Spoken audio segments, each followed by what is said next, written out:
नमस्कार, मैं हूं चित्रा त्रिपाठी। शाम के 5 बजने वाले हैं। एबीपी न्यूज पर यह वक्त है सबसे बड़े डिबेट शो महादंगल का। कल से अविश्वास प्रस्ताव की बहुत ज्यादा चर्चा है। राज्यसभा के सभापति जगदीप धनखड़ के खिलाफ इंडिया गठबंधन ने अविश्वास प्रस्ताव लाने का फैसला किया है, लेकिन इंडिया गठबंधन के भीतर कुछ पार्टियों ने राहुल गांधी के खिलाफ भी एक तरह से अविश्वास प्रस्ताव ला दिया है। जो लालू प्रसाद यादव कुछ समय पहले तक राहुल गांधी पर प्यार बरसाते थे, उनसे दूल्हा बनने की अपील किया करते थे, आज अचानक उन्होंने इंडिया गठबंधन के नेतृत्व को लेकर राहुल गांधी पर ही सवाल खड़े कर दिए। लालू ने इंडिया गठबंधन का नेतृत्व ममता बनर्जी को सौंपने की मांग कर दी है। इसके पहले खुद ममता बनर्जी ने भी इंडिया गठबंधन का नेतृत्व करने की इच्छा जताई थी, जिसके बाद से टीएमसी के सांसद लगातार ममता बनर्जी को इंडिया गठबंधन का नेतृत्व सौंपने की मांग कर रहे हैं। दरअसल हाल के दिनों में महाराष्ट्र से लेकर उत्तर प्रदेश और दिल्ली तक इंडिया गठबंधन में जबरदस्त तकरार दिख रही है।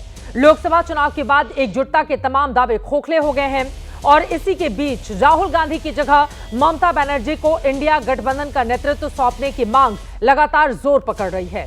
ऐसे में सवाल यह है, क्या हरियाणा और महाराष्ट्र के नतीजों की वजह से राहुल गांधी के खिलाफ सहयोगियों का भरोसा कम हो रहा है?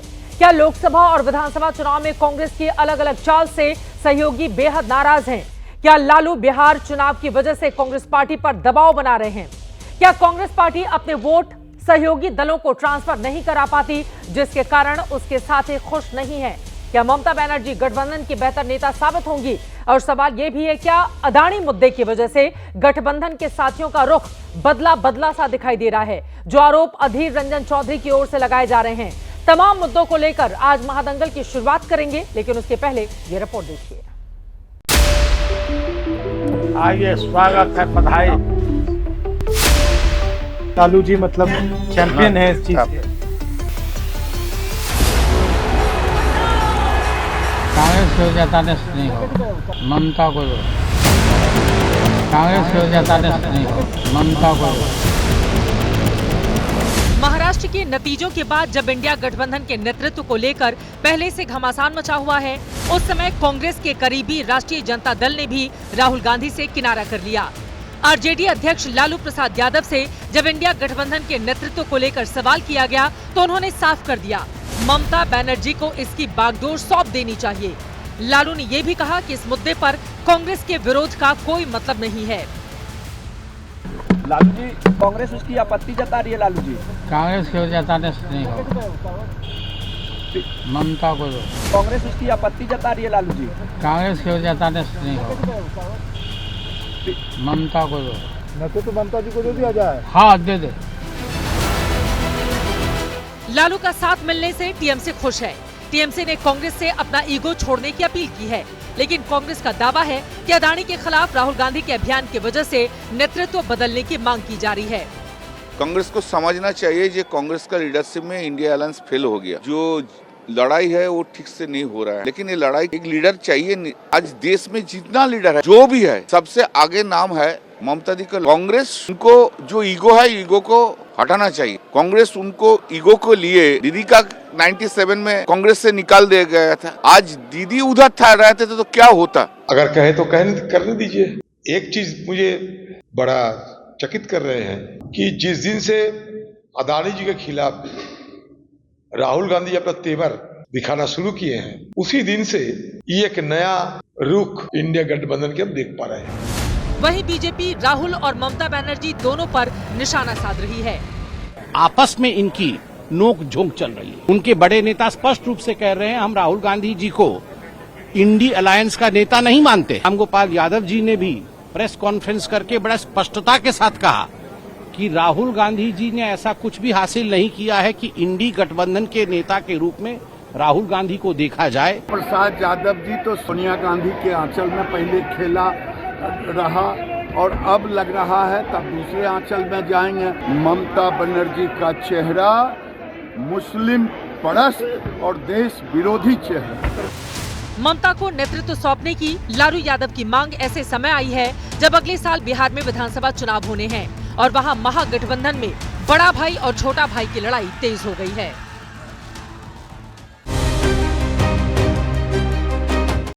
तो राहुल गांधी के खिलाफ इंडिया गठबंधन का ये जो प्रस्ताव सामने आ रहा है, अविश्वास प्रस्ताव, खास तौर से एक के बाद एक कई दलों की ओर से लगातार मांग की जा रही है कि ममता बनर्जी को सौंप दी जाए कमान। ऐसे में सवाल यह है कि क्या बीजेपी के खिलाफ वास्तव में वो लड़ाई लड़ पाएंगी ममता बनर्जी, जिसका दावा मौजूदा वक्त में तमाम नेताओं की ओर से किया जा रहा है। कई ऐसे सवाल हैं जिसको लेकर महादंगल में बड़ी चर्चा हम करने वाले हैं। खास मेहमान इस वक्त हमारे साथ जुड़ चुके हैं, उनका परिचय आपसे करवा देती हूं। हमारे साथ राजीव रंजन जी जुड़े हुए हैं, आप राष्ट्रीय प्रवक्ता जेडीयू के हमारे साथ मौजूद हैं। घनश्याम तिवारी जी प्रवक्ता समाजवादी पार्टी के हमारे साथ जुड़ चुके हैं और डॉक्टर वरुण पुरोहित जी हमारे साथ जुड़े हुए हैं, आप कांग्रेस पार्टी को सपोर्ट करते हैं, राजनीतिक विश्लेषक हैं। और भी मेहमान हमारे साथ जुड़ते हुए चले जाएंगे, लेकिन सबसे पहले घनश्याम तिवारी जी आपका ही रुख करते हुए, अब तो लालू यादव ने भी हाँ कर दी है, समाजवादी पार्टी का क्या स्टैंड है? क्या ममता दीदी को दे देनी चाहिए इंडिया गठबंधन की कमान?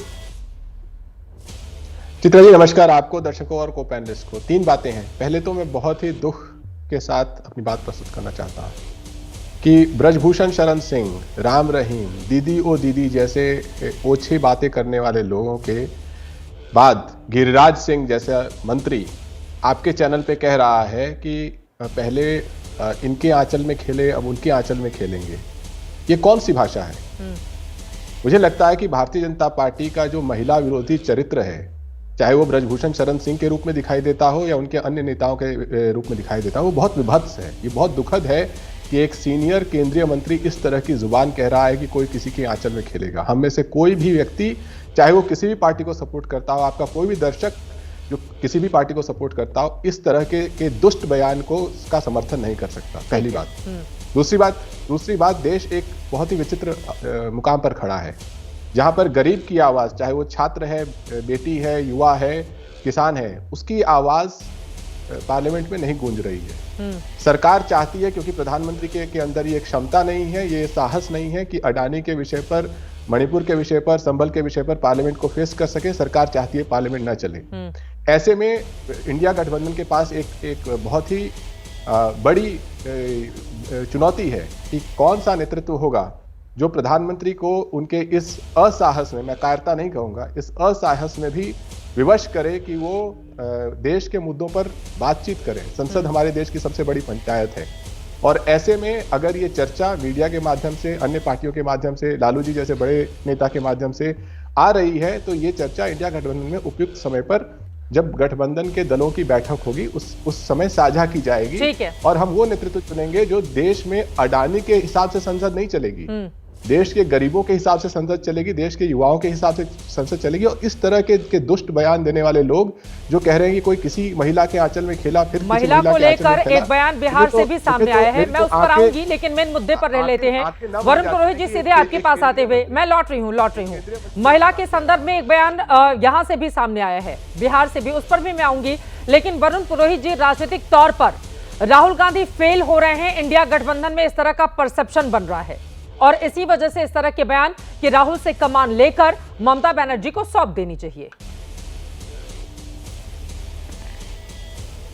चित्रा जी, देश में लोकतांत्रिक राजनीतिक व्यवस्था है और राजनीति समय काल परिस्थिति के अनुसार चलती। राहुल गांधी के खिलाफ ना तो कोई अविश्वास प्रस्ताव है, ना कोई उनके खिलाफ है। राहुल गांधी नेतृत्व भी नहीं दे रहे थे। इंडिया अलायंस लोकसभा चुनाव के लिए बना था।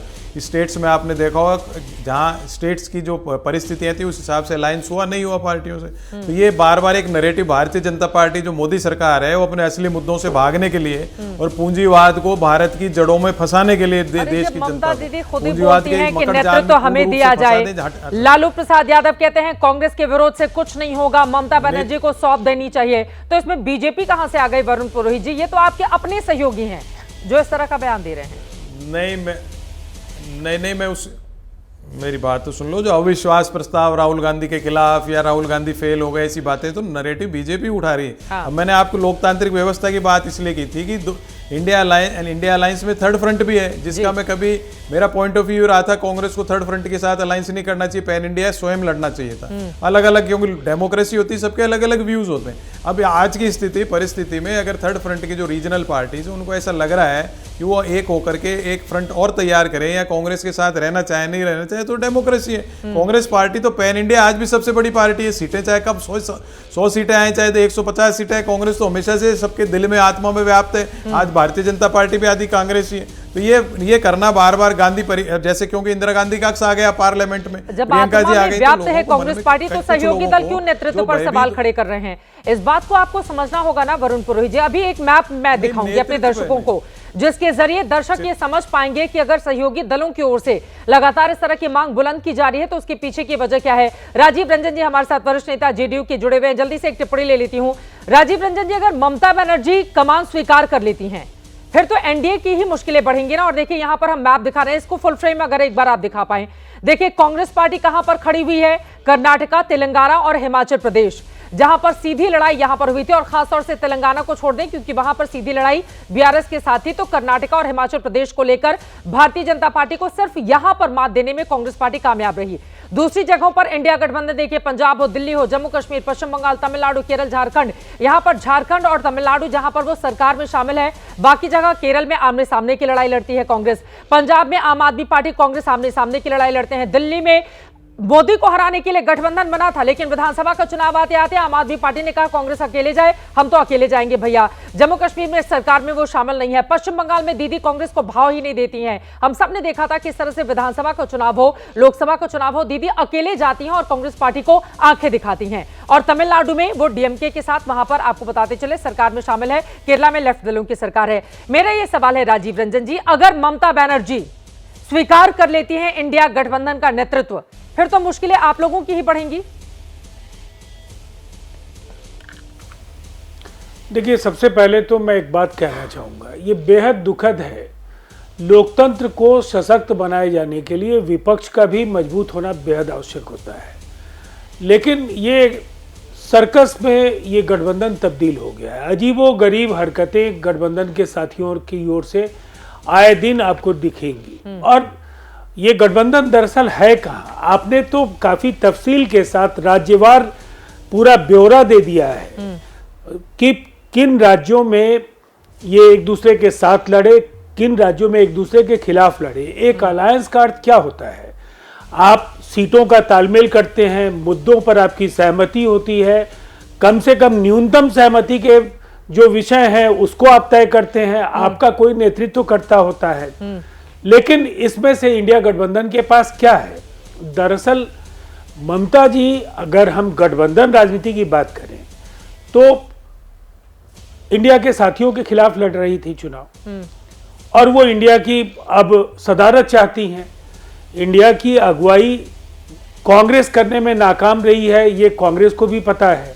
कांग्रेस के कार्यकर्ताओं और नेताओं का जिस तरह से मोहभंग हो रहा है, महाराष्ट्र से लेकर देश के तमाम राज्यों में उनके नेताओं की एक बड़ी पात दूसरे दलों में जा रही है। एक प्रकार से हम कह सकते हैं कि ये एक कांग्रेस एक अहंकारी पार्टी के तौर पर, जो ग्रैंड ओल्ड पार्टी की जो विरासत और जो एक समृद्ध इतिहास है, आज भी वो समझती है उसको उसी नाम पर मिलता रहे। और दूसरी तरफ कमान सौंपने के पीछे की वजह ये भी बताई जा रही है कि नीतीश कुमार और चंद्रबाबू नायडू के साथ भी उनके बड़े अच्छे संबंध हैं, और आगे क्या हो जाए कुछ कहा नहीं जा सकता है। इसी वजह से ममता बनर्जी के नाम को लेकर काफी ज्यादा उत्साहित हैं। हमारे साथ भारतीय जनता पार्टी के राज्यसभा सांसद सुधांशु त्रिवेदी जी भी जुड़ चुके हैं, मृत्युंजय तिवारी जी प्रवक्ता आरजेडी के मौजूद हैं, तौसीफ खान साहब भी हमारे साथ जुड़ चुके हैं, आप टीएमसी के सपोर्टर हैं। सुधांशु जी, अब सीधे आपके पास आते हुए, ममता बनर्जी का बीजेपी के खिलाफ पश्चिम बंगाल का जो स्ट्राइक रेट रहा है, उसको लेकर इंडिया गठबंधन के तमाम दल यहां पर उत्साहित दिखाई दे रहे हैं। ऐसे में ममता बनर्जी अगर कमान संभाल लेती हैं तो फिर मुश्किलें तो आप लोगों की ही बढ़ेंगी ना सुधांशु जी? देखिए चित्रा जी, ऐसा है, कोई भी कमान संभाले मगर इनके कमान से तीर तो निकल चुका है। वास्तविकता ये थी कि ये सारे दल, मैंने पहले भी चुनाव से पहले भी कहा था, इनमें से न कोई बीजेपी को हराने के लिए, न मोदी जी के विराट व्यक्तित्व का सामना करने के लिए आए थे। ये अपोजिशन में अपनी स्पेस बनाने के लिए आए थे कि कौन अपोजिशन का बड़ा नेता बन जाए ताकि वो अपनी एक बड़ी हैसियत बना ले। अब देखिए यही हुआ लोकसभा चुनाव से पहले। ये सच है कि कांग्रेस ने ज्यादा लाभ उठाया विपक्षी ये जो अपने सहयोगी दलों थे उन राज्यों में जहां सीधा मुकाबला था, वहां एक भी राज्य में वो भाजपा ज्यादा सीटें नहीं जीत पाए। मगर उसके बाद राहुल गांधी जी ऐसा आचरण करने लगे लोकसभा में जैसे इस जमीन से आसमान तक मैं ही मैं हूं, दूसरा कोई नहीं, किसी विपक्षी दल की तो कोई हैसियत ही नहीं है, सारा का सारा वो स्पेस कवर करने का प्रयास करने लगे। उसके उपरांत ही इन दलों में आपस में जो अविश्वास से भरा हुआ गठबंधन था उसमें एक दूसरे के प्रति एक प्रतिस्पर्धा शुरू हुई। आप देखिए हरियाणा चुनाव हुआ, वहीं समाजवादी पार्टी ने सीटें डिक्लेयर कर दी और कांग्रेस को ठेंगा दे दिया उत्तर प्रदेश में कुछ भी नहीं देंगे। अब देखिए जैसे ही महाराष्ट्र के प्रतिकूल परिणाम आए, अब ये लोग एक स्टेप और आगे बढ़ गए। हाँ, यहां मैं एक और बात कहना चाहूंगा एक यथार्थ के रूप में, जिसको मैं प्रवक्ता से हटकर एक राजनीति के विद्यार्थी के रूप में कहूंगा। देखिए ये सच है कि कांग्रेस पार्टी ही एक ऑल इंडिया पार्टी है जिसका सब राज्यों में जनाधार है जी। चले उनको सीटें कम मिले पर उनके बिहार में भी कार्यकर्ता हैं, वोट हैं, तमिलनाडु में भी हैं, पश्चिम बंगाल में भी हैं, उत्तर प्रदेश में भी हैं। मगर समस्या क्या है कि जो नेता उन्होंने चुना है वो कम समझदार भी है, परिपक्व भी कम है और आयु में भी छोटे हैं। आप कैसे सोच सकते हैं कि राहुल गांधी जी का नेतृत्व तो ममता जी जैसा दिग्गज जिसे कहते हैं वो नेता और जो काफी लंबी राजनीति का अनुभव रखते हैं, शरद पवार, लालू प्रसाद यादव जी, ये इनका नेतृत्व स्वीकार कर लेंगे। इवन एमके स्टालिन को भी अगर आप कहें तो मुझे लगता है यह व्यवहारिकता है। तो समस्या क्या हो गई है कि जो पार्टी बड़ी उसका नेता छोटा है और जो पार्टियां छोटी उनका नेता बड़ा है। तो अब इंडी गठबंधन में समस्या क्या हो गई, थैला छोटा है, सामान बड़ा है, और जब ज्यादा छोटे थैले में ज्यादा बड़ा सामान जबरदस्ती रखने का प्रयास किया जाता है तो थैले का फटना स्वाभाविक है। वही स्थिति सामने इसके पहले कि मैं बाकी मेहमानों के पास जाऊं सुधांशु जी, लेकिन वही लालू प्रसाद यादव जब पटना में इंडिया गठबंधन की पहली बैठक हुई थी, मैं खुद वहां पर मौजूद थी, उन्होंने कहा था कि राहुल गांधी दूल्हा बने और हम सब लोग बाराती बनने को तैयार हैं। राजनीतिक मैदान में इस बयान के बहुत मतलब निकाले गए थे। अब वही अगर कह रहे हैं कि नहीं ममता बनर्जी को कमान सौंप देनी चाहिए, तो आप समझ रहे हैं लालू प्रसाद यादव जैसा बड़ा नेता जब इस तरह का बयान देता है उसके मतलब बहुत दूर तलक होते हैं। हाँ, मैं आपको बात बताता हूं, इन सब पूरे गठबंधन का एक ही फैक्टर था जिस कारण से सब एक थे, वो था एम फैक्टर। उस एम फैक्टर की वजह से पूरा इंडी गठबंधन सामने आया था कि वो एम इनका यूनाइटिंग फैक्टर था। वो एम फैक्टर क्या था, वो था मोदी फैक्टर कि मोदी को हटाना है। वैसे मैं दर्शकों के विवेक पे छोड़ता हूं, वो दूसरा कोई एम फैक्टर समझ रहे होंगे तो मैं उन्हें उनकी बुद्धिमत्ता पर भी मुझे पूरा भरोसा है। तो मैं चित्रा जी कहना चाहूंगा ये दल जब एक दूसरे से गले मिलते थे ना तो इनके मन का वैसा ही भाव रहता था जैसे अलाउद्दीन खिलजी अपने चचा जलालुद्दीन खिलजी से गले मिलता था। तो वो गले तो मिलता था पर अंदर अंदर भाव उसका निशाना सिंहासन पर रहता था, कौन किसको निपटा के और पूरे सिंहासन पे कब्जा कर ले।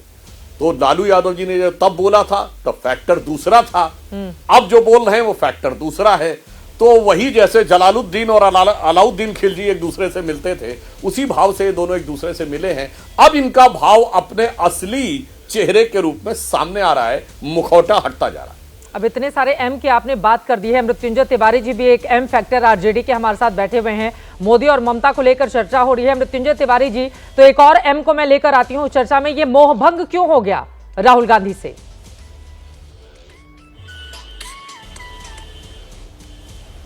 देखिए चित्रा जी, हेलो, बोलिए बोलिए, आ रही है आवाज आपकी? आवाज आ रही है? एकदम अच्छी आवाज आ रही है, बोलिए मृत्युंजय तिवारी जी।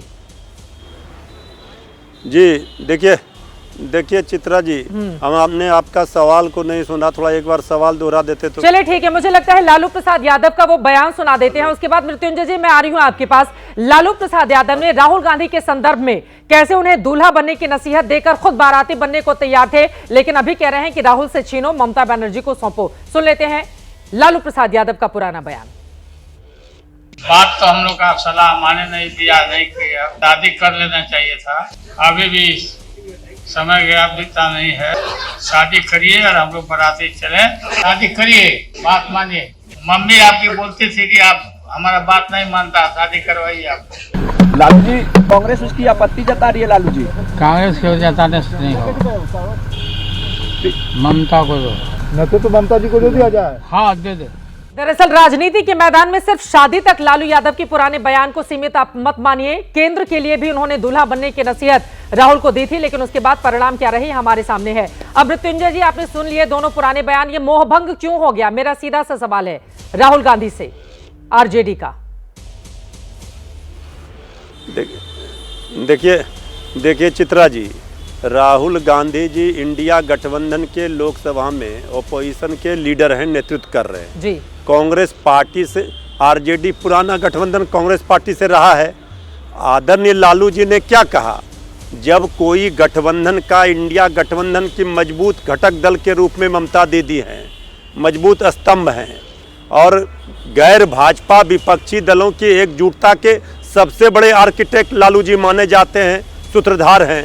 तो लालू जी ने कहा कि ममता दीदी अगर इच्छा प्रकट कर रही है नेतृत्व की तो बन सकती है नेता, दे देना चाहिए। इसमें कोई, जब सब लोग मिल बैठ करके तय करेंगे, ये तो जब इंडिया गठबंधन के सभी दल के नेता बैठेंगे, 18 दल हैं इसमें, यहाँ नेता को लेकर के, नेतृत्व को लेकर के कोई विवाद है ही नहीं। यहाँ स्पष्ट है, देश को, लोकतंत्र को, संविधान को बचाने के लिए ये गठबंधन बना है। जिस उद्देश्य के लिए बना है उस उद्देश्य की लड़ाई आप लोग लड़ रहे हैं कि इंडिया गठबंधन को बचाने की लड़ाई लड़ रहे हैं। मृत्युंजय जी, अपने नेता का बयान तो आपने सुना होता, उन्होंने कहा है कांग्रेस के विरोध का कोई मतलब नहीं है, वो सीधे ये बोल रहे हैं, वो कह रहे हैं ममता बनर्जी को कमान सौंप देनी चाहिए। देखिए चित्रा जी, इंडिया गठबंधन में शामिल दल के नेता सिर्फ हाथ और गले नहीं मिलाए हैं, दिल मिला हुआ है। जो शिंदे जी के साथ महाराष्ट्र में बीजेपी ने किया, अब वही बिहार में आदरणीय नीतीश जी के साथ करने की तैयारी है। हम लोग यहाँ धोखा दे करके एक दूसरे का पैर नहीं खींचते हैं। यहाँ तो इंडिया गठबंधन में शामिल सभी दल एकजुट हैं, एक उद्देश्य है, एक ही मकसद है, इस देश को बचाने का। तो जो लोग आदरणीय लालू प्रसाद जी के बयान पर ये अलग अर्थ निकाल रहे हैं कि कांग्रेस को उन्होंने ये अरे कांग्रेस पार्टी तो लोकसभा में नेतृत्व कर रही है इंडिया गठबंधन का। कांग्रेस पार्टी से हमारा पुराना गठबंधन है, कई चुनाव कांग्रेस पार्टी के साथ लड़े हैं। जब सोनिया गांधी को विदेशी मुल्क की लोग, बीजेपी के लोग बोल रहे थे, लालू जी सबसे पहले खड़े हुए थे सोनिया गांधी के पक्ष में। ममता दीदी मजबूत नेत्री है इंडिया गठबंधन की, उन्होंने इच्छा प्रकट किया तो लालू प्रसाद जी ने कहा कि ममता दीदी नेतृत्व कर सकती है। ठीक है, इसमें कौन सा हर्ज है? सुधांशु जी, आप जवाब दे दीजिए, उसके बाद में बाकी मेहमानों के पास जाऊंगी। ये कोई टीवी पर। सुधांशु जी, वो कह रहे हैं बयान का गलत मतलब निकाल रहे हैं आप लोग और झगड़ा लगाने की कोशिश कर रही है बीजेपी। नहीं, कोई बयान नहीं, वो सारी स्थिति शीशे की तरह साफ है। अब मैं बहुत स्पष्ट करना चाहता हूं, कट्टरपंथी मुस्लिम वोट के लिए ये लोग साथ आए थे। लोकसभा चुनाव में लग रहा था कि चूंकि उनको लगेगा कि केंद्र में कांग्रेसी सरकार बना सकती है तो वोट का बंटवारा ना हो, यानी बंटना नहीं चाहिए वोट, इसलिए कांग्रेस का साथ जरूरी था। अब कांग्रेस के राइज के बाद ये लोग घबरा गए हैं, सबको लगने लगा है अब कहीं कांग्रेसी इनका वोट में भांजी ना मार ले जाए। तो अब विधानसभा में कोई भी दल कांग्रेस को साथ लेने को तैयार नहीं है, ना यूपी में सपा, ना दिल्ली में आम आदमी पार्टी, ना बिहार में राजद। तो बहुत साफ दिखाई पड़ रहा है कि जिस कारण से लोग साथ में आए थे, जिस मूल वोट, कोर वोट के लिए, अब वही इनमें एक दूसरे के प्रति भय और अविश्वास का कारण बन गया। वैसे मैं मृत्युंजय जी से कहना चाहूंगा कि लालू प्रसाद यादव जी को सब लोग वो साथ में लिए, धोखा था। लालू प्रसाद यादव जी सबको झटका दिए। 1990 में पहली बार वो मुख्यमंत्री बने थे बीजेपी के सपोर्ट पे। जब समस्तीपुर में अडवाणी जी की गिरफ्तारी हुई, उसके बाद उन्होंने बीजेपी को झटका दिया, फिर कांग्रेस के सपोर्ट पे रहे, फिर कांग्रेस को उन्होंने झटका दिया, उसके बाद अपनी पार्टी में नीतीश कुमार जी को झटका दिया, जॉर्ज फर्नांडिस साहब को झटका दिया, शरद यादव जी को झटका दिया, तो फिर उसके बाद कांग्रेस को साथ में लेकर फिर कांग्रेस को झटका दिया। अविभाजित बिहार में जेएमएम के साथ रहे, फिर उनको झटका दिया। तो लालू प्रसाद यादव जी या की जो पार्टी है वो तो ऐसी है कि ऐसा कोई बचा नहीं जिसको हमने ठगा नहीं। इसलिए ये एक पार्टी बता दें जिसके साथ इन्होंने कभी न कभी मिलकर सरकार न चलाई हो। आरजेडी वाले एक पार्टी बता दें जिसके साथ किसी न किसी मौके पे समझौता न किया। तो इनका एक सूत्र है, सत्ता के लिए किसी के भी समझौता। बोलिए मृत्युंजय जी। अयोध्या में बीजेपी हार गई तो इनसे पूछिए, अभी मुस्लिम पर ज्ञान दे रहे थे, यूपी में बीजेपी का ये हाल किसने कर दिया? वहां सिर्फ मुसलमानों ने वोट दिया इंडिया गठबंधन को, बीजेपी को क्यों हिंदुओं ने साथ छोड़ दिया? और धोखा देने की बात है तो बीजेपी तो जिस पार्टी के साथ रहती है उसको धोखा देती है, कुर्सी से बेदखल करती है। महाराष्ट्र में ताजा तरीन उदाहरण है। लालू जी ने कभी गठबंधन के अपने सहयोगियों को धोखा नहीं दिया है, ये बात सबको पता है। ठीक है, मैं आऊंगी तौसीफ खान जी की एक टिप्पणी जल्दी से ले लेती हूँ। तौसीफ खान साहब, तो राहुल गांधी का आप दिखाइए उनको टीवी स्क्रीन पर, राहुल गांधी का नेतृत्व या फिर कांग्रेस पार्टी को लेकर तो वैसे भी ममता बनर्जी कभी साथ में चली नहीं है और कांग्रेस पार्टी से निकली हुई ही है ममता बनर्जी। आप लोगों को ऐसा क्यों लगता है कि ममता दीदी अगर पटल पर आ जाएंगी तो फिर भारतीय जनता पार्टी का खेला हो जाएगा? देखिए, खेला हो जाएगा। बीजेपी का वो ट्रैक रिकॉर्ड बताता है, बंगाल के आप इलेक्शन के रिजल्ट देख लीजिए। 2019 के बाद जो बीजेपी का डाउनफॉल शुरू हुआ है, जिस तरीके से ममता बनर्जी ने कमबैक किया है, अपने पार्टी को ऑर्गेनाइज किया, अपने लीडरशिप को, अपने स्ट्रैटेजीज को ऑर्गेनाइज कर किया है, 2019 के बाद जितने भी चुनाव हो, चाहे वो पंचायत के हो, चाहे वो स्टेट इलेक्शन हो, चाहे वो अभी हाल में हुए एमपी इलेक्शन, सब के सब इलेक्शन में बीजेपी का सुपड़ा साफ होता दिखा है, डाउनफॉल उनका दिखा है। और यही उनका ट्रैक रिकॉर्ड है कि उनकी जो राजनीतिक सूझबूझ है, उनकी जो सलाहियत है, और उनकी जो दूसरे दल, अपोजिशन के जो दूसरे दल से जो उनके रिलेशंस हैं, चाहे वो लालू प्रसाद यादव की पार्टी हो, चाहे वो समाजवादी पार्टी हो, चाहे वो महाराष्ट्र में शिवसेना हो।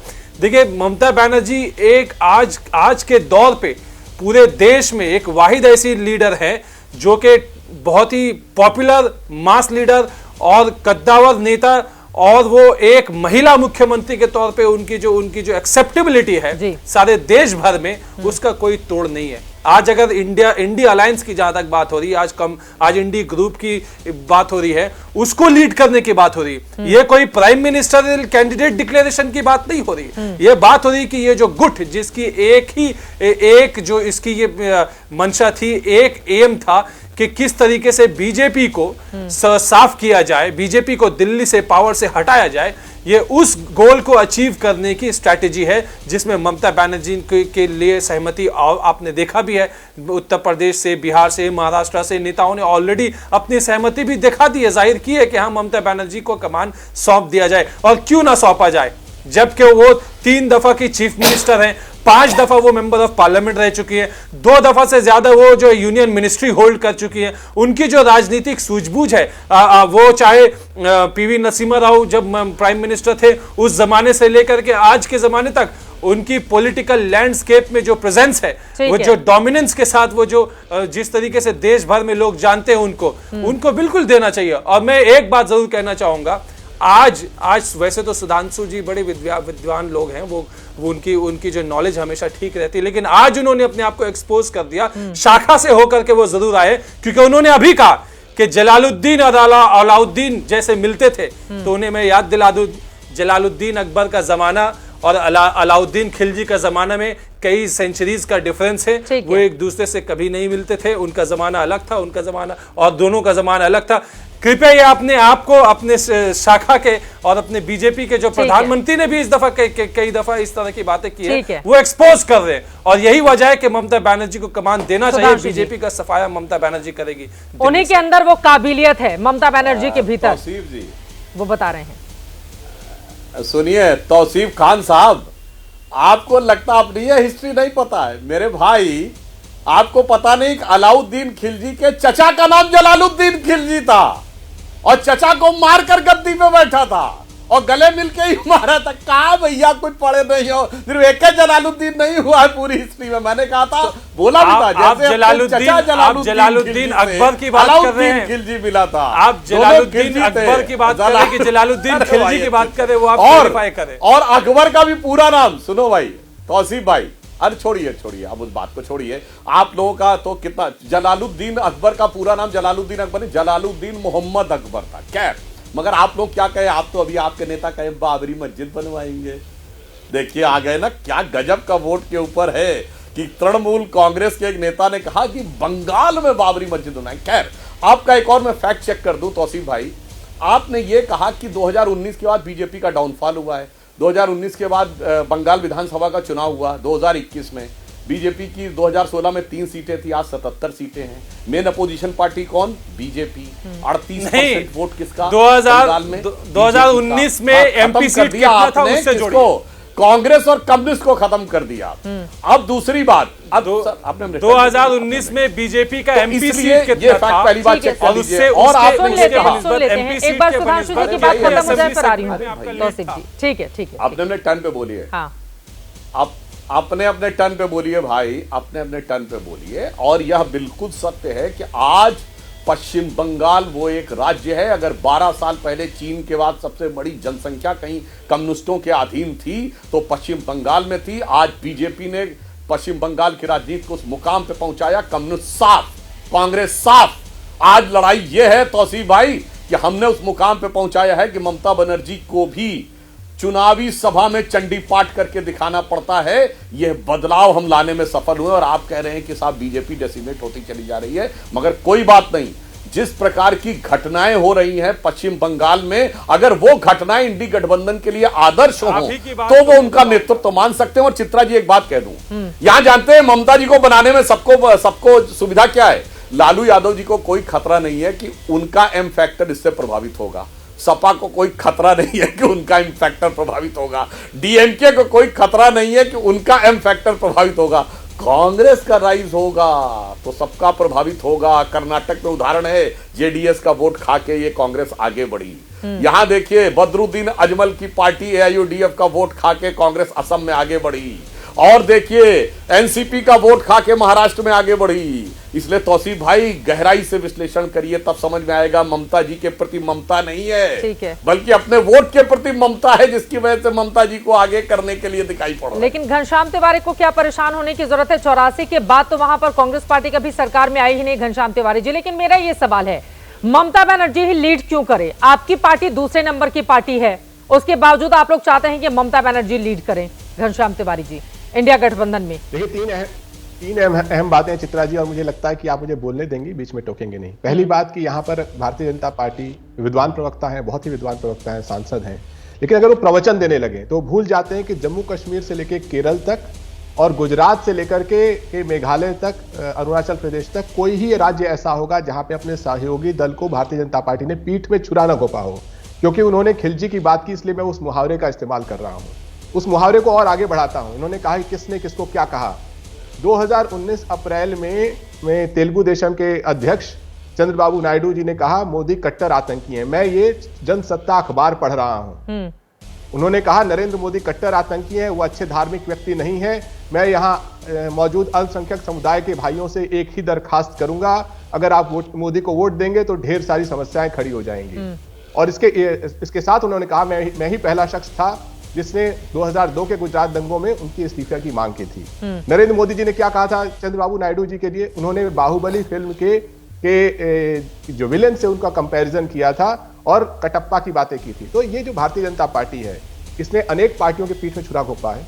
अपने सबसे विश्वस्त सहयोगी दल शिवसेना, शिरोमणि अकाली दल, इनको तोड़ मरोड़ के नष्ट कर दिया है। हरियाणा की बात करें, जेजेपी को नष्ट कर दिया है, पशुपति पारस की पार्टी को नष्ट कर दिया है, उपेंद्र कुशवाहा की पार्टी को नष्ट कर दिया है। तो भारतीय जनता पार्टी से ये प्रवचन नहीं ले सकते। दूसरी बात, हमने ममता बनर्जी जी की बात की। जिस नेत्री का नाम आते ही गिरिराज सिंह जैसे सीनियर लीडर दुष्टता भरे बयान देने लगे, ये कहने लगे कि लालू यादव जी पहले सोनिया गांधी के आंचल में खेले और उसके बाद ममता बनर्जी के आंचल में खेलना चाहते हैं, मेरी आंखें शर्म से झुक जाती हैं। यहां हम जितने भी मौजूद हैं, राजीव रंजन जी, सबका मुझे सम्मान है, लेकिन इस तरह का बयान एक व्यक्ति दे। और इन्होंने जेडीएस का जिक्र किया। आज भी भारतीय जनता पार्टी उस पार्टी के साथ खड़ी है। प्रज्वल रेवन्ना जिसके ऊपर अनन्य महिलाओं का बलात्कार करने का, उन्हें टॉर्चर करने का आरोप है, तो भारतीय जनता पार्टी किसी भी दृष्टि से प्रवचन नहीं दे सकती। आज का सवाल यह है कि ठीक है, ममता बनर्जी जी को लेकर के नाम की चर्चाएं हैं, लेकिन कल सुबह जब हम उठेंगे, आपके दर्शक उठेंगे, तो ये कल सुबह जब वो उठेंगे तो इंडिया गठबंधन की बैठक के विषय में नहीं उठेंगे। वो उठेंगे कि संसद चल रही है कि नहीं। उस संसद में जहां पे अडानी के नाम से डरे हुए प्रधानमंत्री दिखना नहीं चाहते हैं, बात नहीं करना चाहते हैं, जहां पे सत्ता में होने के बावजूद, मेजॉरिटी होने के बावजूद उस संसद में भारतीय जनता पार्टी ने जिन्हें उपराष्ट्रपति बनाया है, उनके खिलाफ नो कॉन्फिडेंस मोशन है। किसी न किसी तरीके से भारतीय जनता पार्टी संसद को फेस नहीं करती है। ना वहां मणिपुर की बात उठी है, ना वहां संबल की बात उठी है। जो महंगाई है चरम पर, अडानी के मुद्दे को लेकर ही कांग्रेस पार्टी का ये कहना है। देखिए, कांग्रेस पार्टी कह रही है कि इंडिया गठबंधन के नेता अगर अलग हो रहे हैं तो अडानी के मुद्दे पर, चूंकि कांग्रेस लगातार सरकार को घेर रही है, इस वजह से ममता बनर्जी को उठाकर देख लीजिए, तमाम दूसरे राज्यों को उठाकर देख लीजिए, अडानी के मुद्दे पर इंडिया गठबंधन में ही फूट है। जब आपस में आप लड़ेंगे अडानी के मुद्दे पर, बीजेपी से कैसे मुकाबला करेंगे? आपकी पार्टी ने भी प्रदर्शन से खुद को अलग कर लिया था, वो तो कांग्रेस की अकेले की लड़ाई नजर आती है अडानी के मुद्दे पर। अच्छा सवाल है, मैंने सिर्फ इतना कहा है, मैं रिपीट करता हूं, तो मैं चैलेंज करता हूं कि कोई भी इस बात को काट दे। देश के प्रधानमंत्री साहस नहीं दिखा रहे हैं कि संसद में आकर के फेस कर सकें। सवाल मणिपुर का भी है, जहां पर इंडिया टुडे ने पब्लिश किया है बीरेन सिंह के टेप, जिसमें बमबाजी की बात की गई है। सुप्रीम कोर्ट ने उसे एडमिट किया है जी।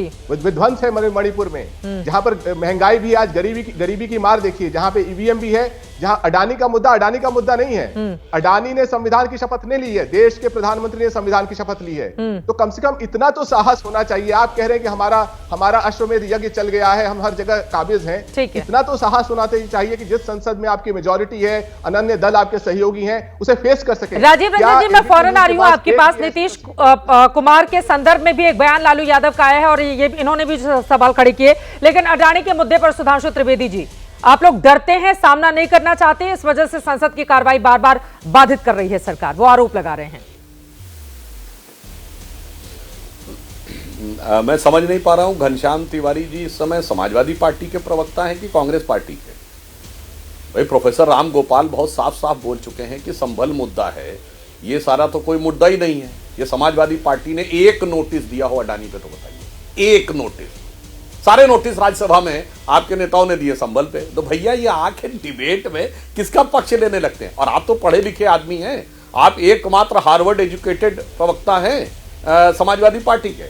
आपको पता है कि अडानी को लेकर जो रिपोर्ट सबमिट की गई है यूएस कोर्ट में, वो किसने सबमिट की है? उस अटॉर्नी का नाम है ब्रायन पीस, जो डेमोक्रेटिक पार्टी के सांसद चक शूमर का बहुत खास है, और चक शूमर जॉर्ज सोरेस के बेटे का दोस्त है। बाकी कहानी अपने आप समझी जा सकती है। And forget about Adani. ये बताइए, ये सोलर एनर्जी की कंपनी को लेकर यह विषय उठा है। मैं करोड़ों दर्शकों से कहता हूं, जाके चेक करिए, सोलर सेल्स के बिजनेस पे वर्ल्ड में 90% कब्जा चाइनीज कंपनीज का है, और सोलर एनर्जी में 80% कब्जा चाइनीज कंपनी का, सेल्स में 90% है। तो अगर फॉरगेट अबाउट अडानी, कोई भी भारतीय कंपनी यदि किसी कारणवश अमेरिका में रुकती है, घनश्याम जी, फायदा किसको मिलने वाला है? अब यहीं से तो समझ में आता है कि जॉर्ज सोरेस के बेटे का दोस्त चक शूमर, और चक शूमर के दोस्त ब्रायन पीस। और वो मजे की बात क्या है कि वो किन सरकारों का नाम ले रहे हैं जिनको पैसा दिया गया। हाँ। आंध्र प्रदेश, तेलंगाना, छत्तीसगढ़, उड़ीसा, तमिलनाडु। मेरे भाई, अपने मुख्यमंत्रियों से क्यों नहीं पूछते हो कि भ्रष्टाचार हुआ था कि नहीं? अपनी सरकारों को आके ऐसे आप लोग चोर चोर कहने लगते हैं। मेरे भाई, कुछ तो ध्यान रखिए, कुछ तो दिमाग का इस्तेमाल करिए। आपके ऐसा प्रबुद्ध व्यक्ति भी यदि इन चीजों में दिमाग नहीं इस्तेमाल करेगा तो फिर कौन होगा? और मैं आपसे कहना चाहता हूं, आप लोग सिर्फ प्राइवेट सेक्टर नहीं, कौन सी ऐसी सरकारी कंपनी है जिसके बारे में झूठ नहीं बोला विपक्ष ने? उसने कहा एचएएल बर्बाद हो गई 3 साल पहले, रफेल पे याद करिए। एचएएल का पिछले साल का जानते हैं कितना है रेवेन्यू? 29,000 करोड़। कान खोल के सुनिए, 29,000 करोड़। आपने कहा एलआईसी बर्बाद हो गई, एलआईसी ने पिछले क्वार्टर में ऑल टाइम हाई प्रॉफिट किया है। आपने कहा एसबीआई बर्बाद हो गई, एसबीआई ने 21,000 करोड़ का प्रॉफिट पिछले तिमाही में किया है, जो प्राइवेट और गवर्नमेंट मिला के ज्यादा है, रिलायंस से ज्यादा है। तो आपको तो भारत की अर्थव्यवस्था में जो सोरस वाली इक्वेशन चल रही है ना, काहे उसके आप लोग मोहरा बनना चाहते हैं, जो हर मामले में भारत की हर व्यवस्था को डैमेज करने में लगे हुए हैं, हर प्रकार का दुष्प्रचार करने में लगे हुए हैं। उससे बचने का प्रयास करिए और उसके पीछे के असली चेहरे को समझिए। घनश्याम जी, आप इस पर जवाब दे दीजिए। और चूंकि 3 बार आपने गिरिराज सिंह ने जो बयान दिया उस पर कतई खड़ा नहीं हुआ जा सकता, गलत बयानी है उनकी। लेकिन यहीं पर लालू प्रसाद यादव ने नीतीश कुमार की संवाद यात्रा पर बोला है कि आंख सेकने के लिए जा रहे हैं ये। तो महिलाओं के मुद्दे पर तो सभी राजनीतिक दलों का एक ही चरित्र दिखाई देता है घनश्याम तिवारी जी। सहूलियत के हिसाब से उसको अपने अपने पलड़े में आप लोग ढाल लेते हैं। नहीं, इसमें हम सब आज के समय में अपने अपने घरों में जो चरित्र देखना चाहते हैं, दिखाना चाहते हैं, वो चरित्र देश के नेताओं में दिखना चाहिए। इस तरह के बयान अगर कोई भी देता है तो बयान गलत है। लेकिन मैं उस बात पे आता हूं, मुझे अच्छा लगा कि सुधांशु जी प्रबुद्ध व्यक्ति की तरह उन्होंने अडानी पर भारतीय जनता पार्टी के स्टैंड को डिफेंड किया। एक ही वाक्य में जवाब दूंगा। एक व्यक्ति जो अमेरिका के निवेशकों से पैसा उठाता है, उसके भतीजे सागर अडानी के फोन से जानकारी मिली है कि भारत के अनेक राज्यों को सुधांशु जी ने एक्सेप्ट किया, घूस देता है। सुधांशु जी ये कह रहे हैं कि उसने जो घूस दी ताकि भारत के जो हमारे आपके जैसे कंज्यूमर्स हैं वो मार्केट रेट से महंगी बिजली उसको खरीद करके उसको दे सके, जिससे उसे $2 बिलियन का फायदा होगा। सुधांशु जी का ये कहना है वो व्यक्ति ऐसा करके, ये घूस दे करके, हमारे ही ग्राहकों से ज्यादा चार्ज करके चाइना से भारत के लिए लड़ रहा है, जॉर्ज सोरोस से भारत के लिए लड़ रहा है, और उस व्यक्ति से कोई सवाल नहीं होना चाहिए, प्रधानमंत्री जी से भी सवाल नहीं होना चाहिए कि उस व्यक्ति के नाम पे वो संसद आने से क्यों डर रहे हैं, और भारतीय जनता पार्टी भी से भी सवाल नहीं होना चाहिए कि मेजॉरिटी होने के बावजूद वो संसद में आ क्यों नहीं रही है, वो संसद चलने क्यों नहीं दे रही है। मुझे लगता है कि आपके दर्शक अपने विवेक से तय करेंगे कि अडानी भारत की सरकारों को घूस दे करके क्या चाइना से लड़ रहा है, वो $2 बिलियन प्रॉफिट कमा करके चाइना से लड़ रहा है, आपसे ज्यादा बिजली के मार्केट रेट से ज्यादा बिजली का दाम चार्ज करके क्या वो चाइना से लड़ रहा है, जॉर्ज सोरोस से लड़ रहा है, या अपनी पॉकेट भर रहा है। सुधांशु जी, 2 लाइन में जल्दी से आप जवाब दे दीजिए, राजीव रंजन जी के पास भी जाना है, मृत्युंजय जी भी कुछ कहना चाह रहे हैं, जल्दी से। हाँ, 2 लाइन में। देखिए, पढ़े लिखे प्रवक्ता पे सपा की बुद्धि कैसे हावी हो जाती। घनश्याम भाई जो गवर्नमेंटों के नाम बताए ना, आपने मेरा सुना ना यूएस का रिपोर्ट सुना। आंध्रा में किसकी सरकार थी? बीजेपी की नहीं। तेलंगाना में किसकी सरकार है? कांग्रेस की। डीएमके की सरकार है तमिलनाडु में। उड़ीसा में सरकार थी बीजू जनता दल की। छत्तीसगढ़ में सरकार थी कांग्रेस को। कहो यहां पे ऐलानिया कि तुम्हारी सरकार ने घूस लिया है। बोलो बोलो ना, बोलिए बोलिए, घूस लिया है आपकी सरकारों ने। अडानी, सुनिए आप देखिए, अडानी जी की सन्नाटा सुन लीजिए, अब देखिए सुई पटक सन्नाटा। जवाब सुनिए। अरे भाई, जिन राज्य सरकारों का नाम दिया वो आपकी है, बोलिए। पैसा दिया है क्या? बोलिए। जवाब तो सुनिए, मैं जवाब देता हूं। अडानी ग्रीन्स के 12 राज्यों में प्रोजेक्ट्स हैं, उसमें उत्तर प्रदेश भी शामिल है। 2019 से 2024 तक वाईएसआरसीपी आपका अघोषित अलायंस पार्टनर था। 2019 से 2024 तक बीजेडी आपका अघोषित अलायंस पार्टनर था। जम्मू कश्मीर का नाम आता है जहां पर भारतीय जनता पार्टी का दबदबा है। देखिए, अडानी जी ने घूस दिया, ये आप मान रहे हैं। अब आप ये कह रहे हैं कि अडानी जी से पूछताछ। अच्छा चलो भाई, तेलंगाना, छत्तीसगघड़ और तमिलनाडु का जवाब दे दो। तेलंगाना, छत्तीसगढ़, तमिलनाडु, बताओ आपकी सरकार ने पैसा लिया है? दर्शकों को बता रहे हैं कि अडानी गजब है, अघोषित एलान आप कर दिया। दर्शकों को बता रहे हैं, ये अच्छी बात है। हमारे पास वक्त कम है, जल्दी से मैं राजीव रंजन की एक टिप्पणी लेना चाहूंगी। अडानी पर ये जो लड़ाई है, न जाने कब जाकर कहां पर खत्म होगी। राजीव रंजन जी, एक बार फिर से उसी नेतृत्व के सवाल पर, नीतीश कुमार ने एक तरह से इंडिया गठबंधन का स्वरूप निर्धारित किया, लेकिन हमने देखा है कि जो भी उसके स्वरूप को निर्धारित करते हुए नेतृत्व देता है वो इधर चला आता है, चाहे नीतीश कुमार हो, चंद्रबाबू नायडू हो, ममता बनर्जी भी एक वक्त पर एनडीए का हिस्सा रह चुकी हैं। राजीव रंजन जी,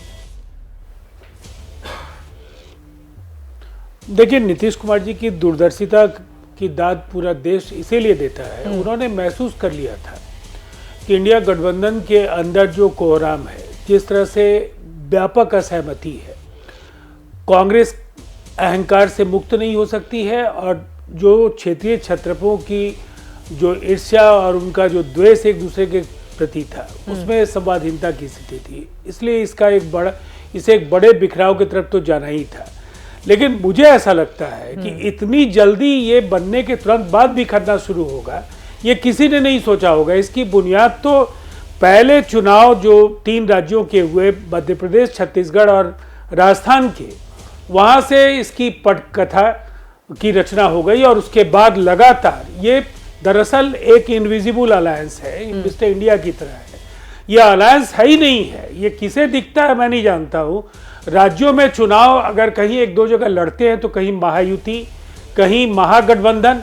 इंडिया के नाम पर तो खुद जो आज सबसे बड़ी दावेदार हैं, ममता जी खुद इंडिया गठबंधन में नहीं है तकनीकी तौर पर, इसलिए कि वो हर चुनाव इंडिया के साथियों के खिलाफ लड़ती आई। बिल्कुल। इसीलिए देखिए, और दूसरा एक महत्वपूर्ण बात आपने जो कहा है, अभी घनश्याम जी को भी मैं कहूँगा, घनश्याम जी के भी नीतीश कुमार जी के साथ रिश्ते रहे हैं। राजनीति में दोहरे मानदंड बहुत ज़्यादा नहीं चलते हैं। आपको अगर किसी बयान में आपत्ति दिखी, गिरिराज जी का नाम आपने कोट किया, लालू जी की कठोरतम भर्त्सना आपको करनी चाहिए, और ये साहस होना चाहिए। मुझे लगता है मृत्युंजय जी को ये बात बुरी लगेगी, लेकिन आज मर्यादा की सारी जो सीमाएं हैं उसको तोड़कर आधी आबादी का जिस कदर अपमान हुआ है, और ये बढ़ते हुए जो बिहार में महिलाओं की जो भूमिका है, एक तरह से महिलाएं तो तय करेंगी जो एक अस्तित्व संकट से राजद जूझ रहा है। अब उन्हें जमींदोज होने की स्थिति में जाना पड़ेगा। ऐसे बयानों के बाद किसी पार्टी का उबर पाना ठीक है, बहुत आसान नहीं होगा। वक्त हमें इतने की इजाजत देता है। तमाम मेहमानों का बहुत धन्यवाद हमारे साथ चर्चा का हिस्सा बनने के लिए। दोहरे मानदंड तमाम पार्टियों की ओर से अपनाए जाते हैं, खासतौर से अपनी सहूलियत के लिहाज से। ऐसे में ममता बनर्जी जो मौजूदा इंडिया गठबंधन की तीसरे नंबर की पार्टी है, क्या कांग्रेस पार्टी उनको नेतृत्व देने के लिए तैयार होगी? कांग्रेस के नेताओं के बयान से ऐसा लगता तो नहीं। आगे देखिए पूरे मामले में होता है क्या, जिस पर रहेगी एबीपी न्यूज की नजर।